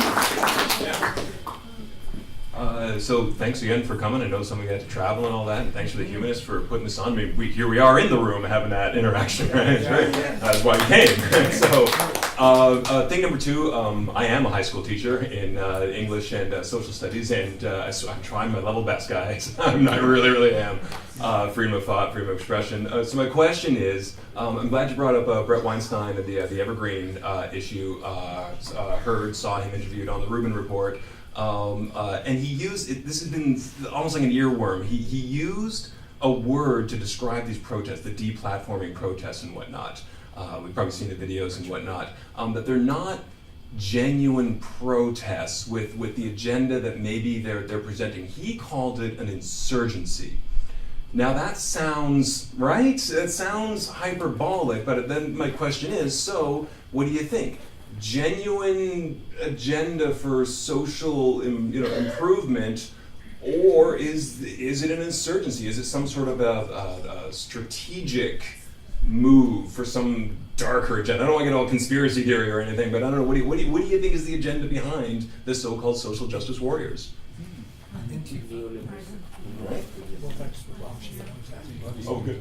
Yeah. Yeah, I would argue it's just deconstruction for the sake of. So basically, they see the world in absolute terms. So if there's any kind of exception, then that by itself is a reason to take down the structure. So a 99.9% probably is not good enough. It has to be exactly 100% when they see the world. And so they don't see the world in any kind of gradation or anything along probabilistic lines. It's really just, this really dichotomized view. That's what I think the end goal just seems to be, is just, deconstruction for the sake of. Just burn it down. Yeah. Just right to the foundation. Yeah. With me at one university, it was a quiet insurgency. I was living through it at the time and didn't realize the momentum that was gaining as I was experiencing it. So, yeah, it's a kind of a creeping insurgency, I would call it, or it's done more than creep now. It's now crept up and, because it's gained so much momentum, right? A tipping point. It has, and it's it's the snowball kind of effect. But I think the real question is what are we doing? What can we do about it now? We're raising consciousness about it now through discussions like this, and that's a good thing. Good. Well, I get to tell my kids tomorrow that I asked a question today. So thanks. I think next question. It's form of state religion, and it benefits the Liberal Party more than other parties. But I think that it is part of it's institutionally created as a state religion, and it has a big human feel-good component to it, and it benefits the political parties that can turn your attention towards this superficial social justice instead of towards the real questions, which are the real structural injustices in society that are class-based and that are very violent and so on. So I think it's much more than a superficial phenomenon. It has all its tentacles throughout all of this, and it's largely institutional. Sorry, I have to interject because I've written about this, so I wanted to say that. Sorry. My question is to the professor on the right. So you said a journalist shouldn't be allowed to deliberately spread fake news. So my question is, why shouldn't a journalist be allowed to deliberately spread fake news under freedom of speech, even if it spreads hatred against one community? Why shouldn't the journalist be allowed, not should be allowed to spread Islamophobic news against one, deliberately fake Islamophobic news? I mean, isn't that the same argument the snowflakes are using against her, by calling those white nationalists at a discussion? You're spreading hatred, and also the phony New York Times for spreading all kinds of fake news about Iraq having weapons of mass destruction. Journalists, like educators, are entrusted with one of the most key elements in a society, and that is the transfer of information. And if that transfer of information is incorrect, and they are spreading false information either deliberately or unconsciously, they are doing a disservice and a harm to us within the society. Because we are not getting information as factual, we are getting potentially ideologically induced information that is misguiding us, and therefore we are not receiving the information we deserve as citizens to be able to better understand concepts, issues, and ideas within the context so that we can then engage in more fruitful discussion and dialogue if we wish to affect change within society. That's why it's so important for journalists and educators to give information as factually and epistemically responsibly as possible.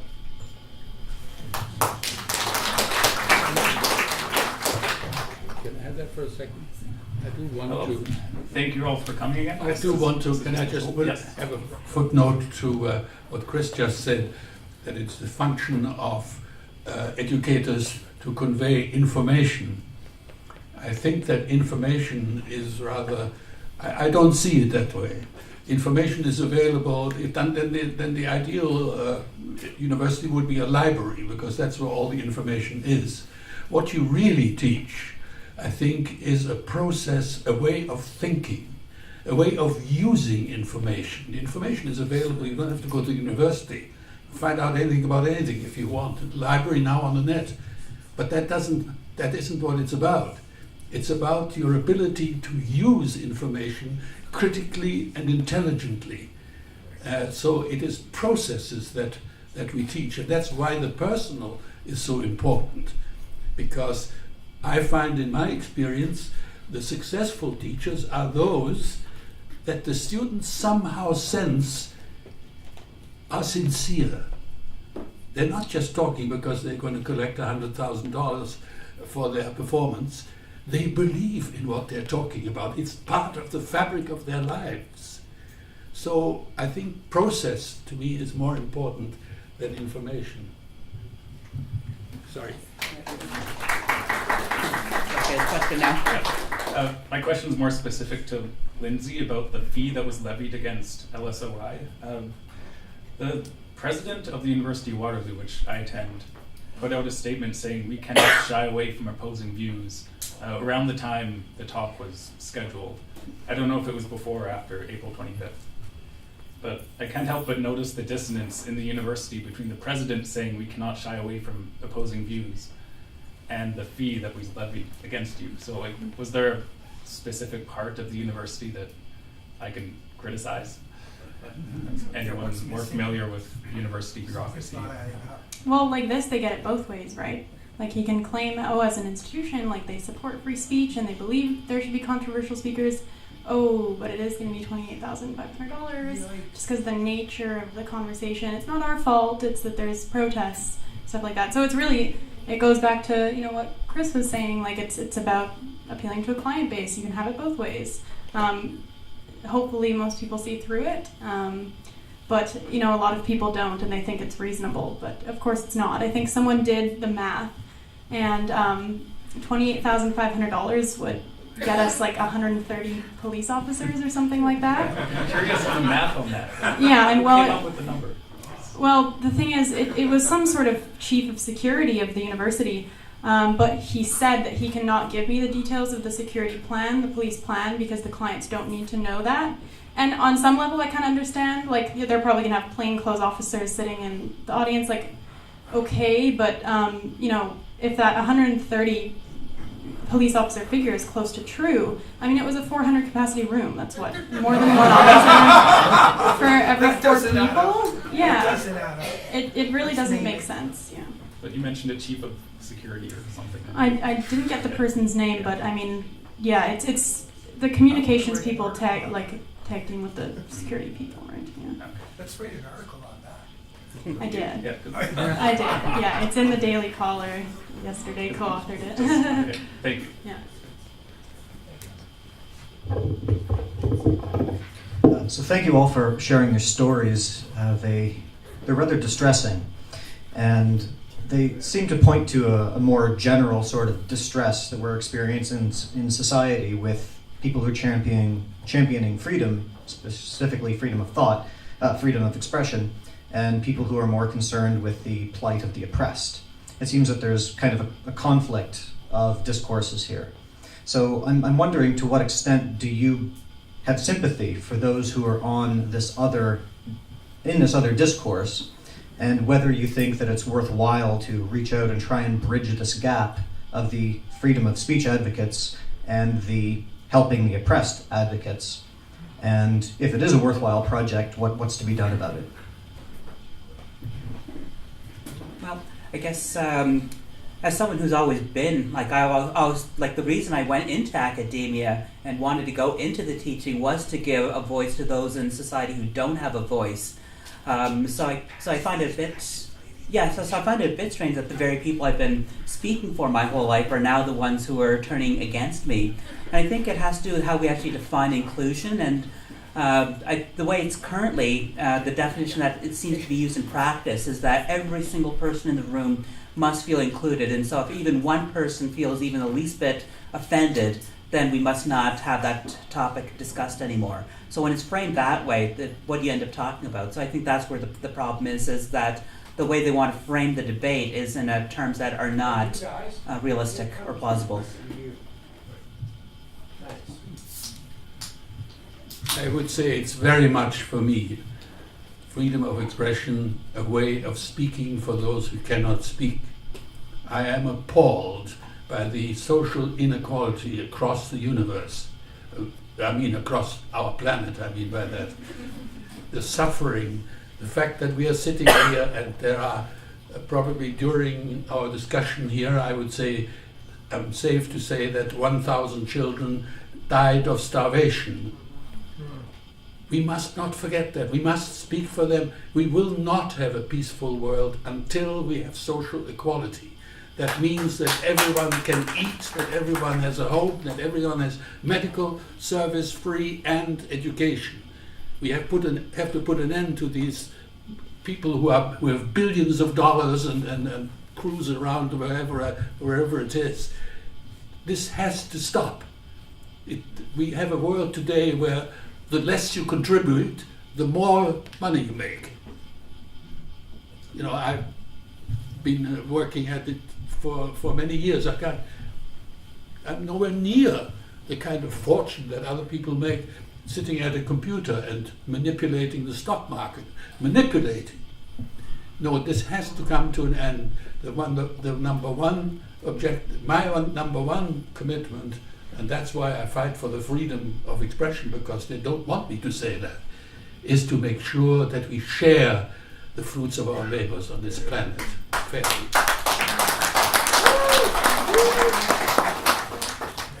Next question.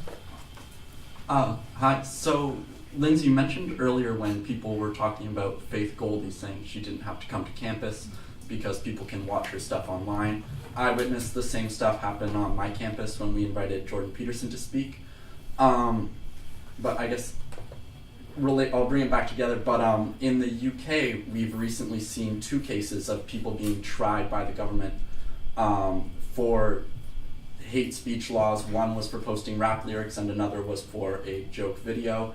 About 10 people a day are arrested for tweets, and 3 activists, Lauren Southern, Brittany Pettibone, and Martin Sellner, were detained at the border for trying to speak against mass immigration. This is a Commonwealth country that functions very similarly to ours. Do you think that this culture that we're seeing on campus could eventually lead to something happening that could lead to state enforcement, not just a culture that doesn't respect free speech? Yeah, sure. I mean, that's why I'm so worried about it, is because a lot of people will mock free speech and they'll say, oh, people are so scared of the campus liberals. Well, it goes a lot deeper than that, because like you're saying, I mean, these people who go to university, they'll end up in these policy-making positions and they'll end up in law. And, you know, they will make up society and they'll decide the status quo. And so if they're in an environment where they get everything they want and they just have to complain and then everything's catered to them, is that going to result in a well-functioning society and a fair society? I don't think so. Yeah. We are already there. Next question. Thank you. Hi, thank you all for coming. My question was going to be about Jordan Pierce's online university, but somebody else asked that, so I'm just going to address Lindsay Shepherd and just really, Speak up a bit. and just really quickly say to Lindsay Shepherd that if what happened to you happened to me at your age, I never would have been smart enough to record it, and I never would have been ballsy enough to put it online, and so you are basically everything that I aspire to be right now. This is just the backbone that you've had and the grace in which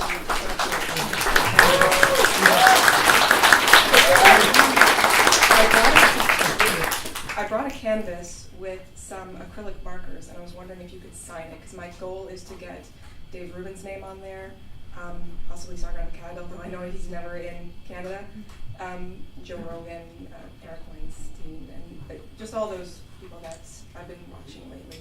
I was wondering if you would do that. Yeah, of course. And Awesome. thank you so much.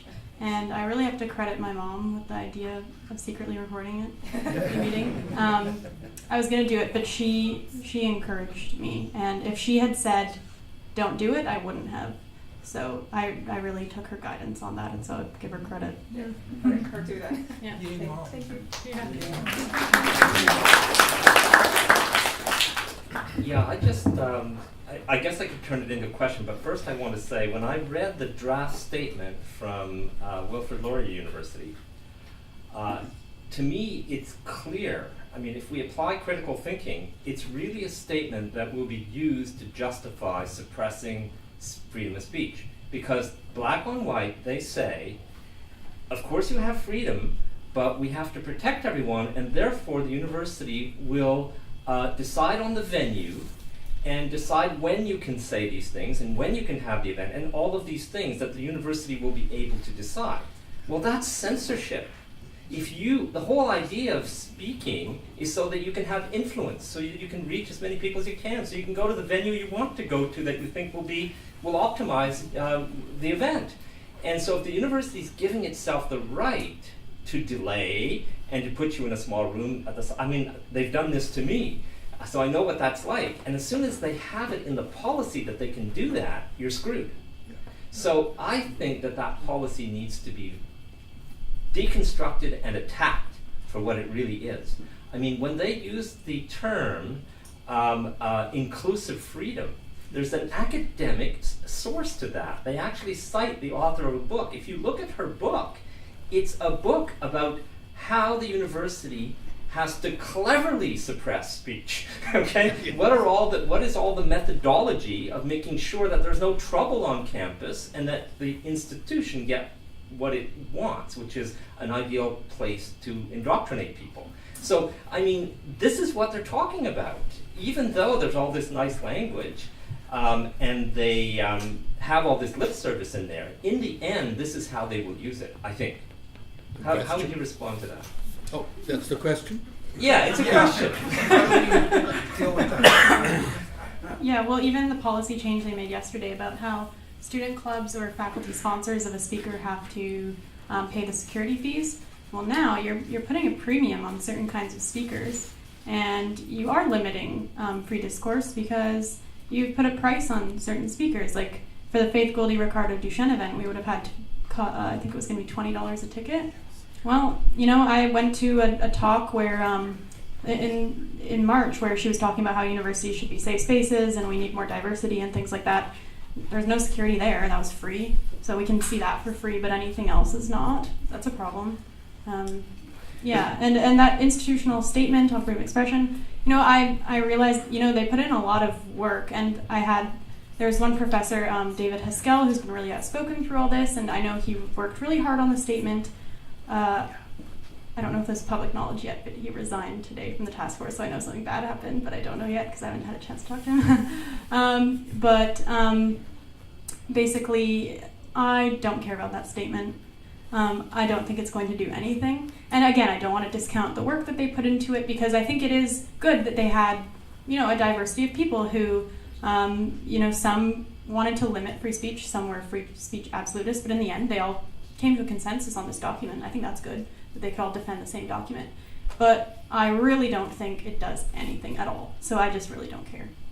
Okay, I'm sorry to interrupt, guys, but we have to wrap this up very soon. So this will have to be our last, just because the library closes at 9. We have to clean up before then. So these last 3 people in line, if you can make them quick questions and quick answers, because we're a little bit into overtime right now. I'm sorry. Wish we could go on another 2 hours, but the library closes at 9, unfortunately. Well, we should protest. We can protest. We didn't get protest. Alrighty, I'll cut down my questions since we're low on time. So I found that when I'm starting to debate people on the other side, I find that the tactic I always use is trying to point out how ridiculous what they're saying is, but I've also found this has caused a lot of people to double down. So when you're discussing or debating with people on the other side, what do you find is the most effective way to get someone to change their mind and change their perspective? Good question. I guess I've tried everything within my classes. It just seems nothing seems to work. I'm saying that in jest, but really I think this, especially, I think I'd have to look at the research on deprogramming of cults, because I it's a mindset that does not respond to evidence, no matter how strong it is. I really don't understand it. There are, as we know, brainwashing techniques. The only way in which I think you can quickly change somebody's mind. I don't expect, when I argue with somebody, to change their minds. All I expect is that some of what I've said will echo in their heads, they'll turn it over, and maybe 6 months later somebody will touch the same subject, that drops in, and maybe 10 years later they change. We have to understand that convictions grow, and they're like trees. You have to be patient. Changes. We always want to change today. Tonight we go home and the world will be a different place. No, it won't be. It will take 200 years before what we have said will bear any fruit. And that's not the way it is, I think.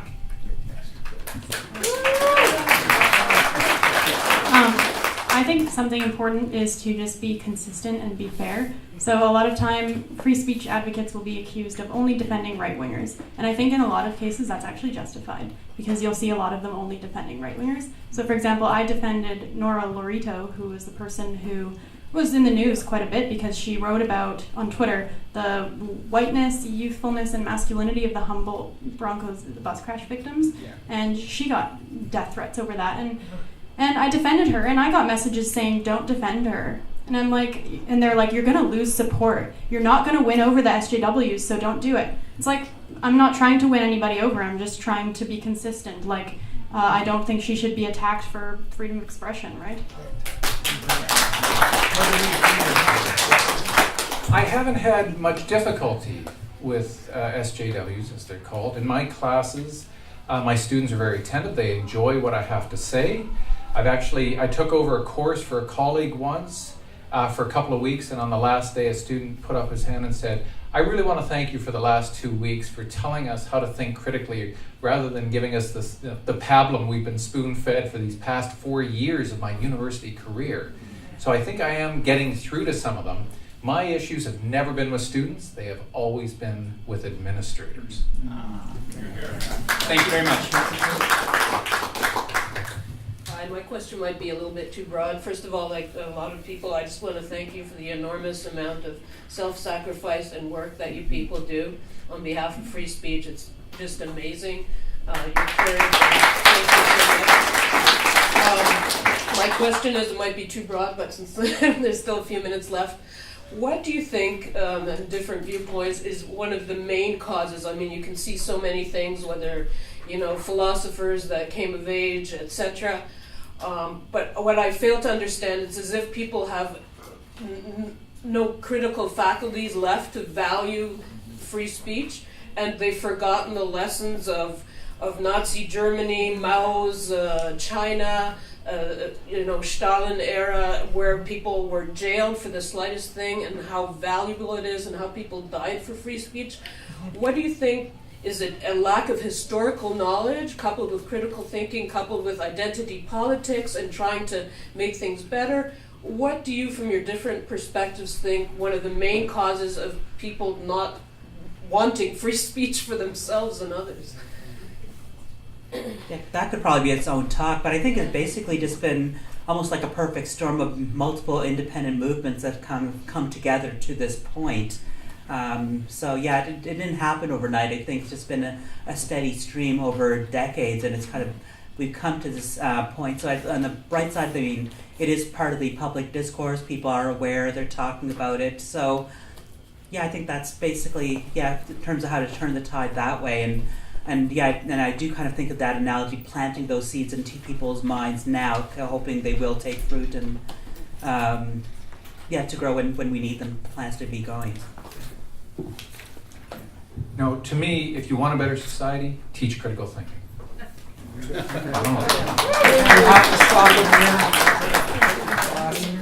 Quick last word. Oh, quick last. Oh my Yeah, God. we have to close this off. I should say yes. No, I think that one of the reasons why. What was the question again? Why are people forgetting about the horrors of totalitarianism and communism in the 20th century? Yeah. Oh, yes. What do you think one of the main causes is that people don't care anymore, or so many people are indifferent to free speech? I think, in my opinion, it is because they are raised as consumers. That means they're raised as sheep, and to exercise free speech means also to accept responsibility for the position you hold. I'm sorry to cut it off there. I want to let people know as you're heading out, Dr. DiCarlo's books are going to be on sale. And pick up a pamphlet from the Humanist Association of Ottawa. I want to thank all the panelists for their hard work and for their travel and trouble. And I want to thank the Humanist Association of Ottawa for planning the event and for all the help that they've given us. Thank you very much for coming, and we'll keep this going.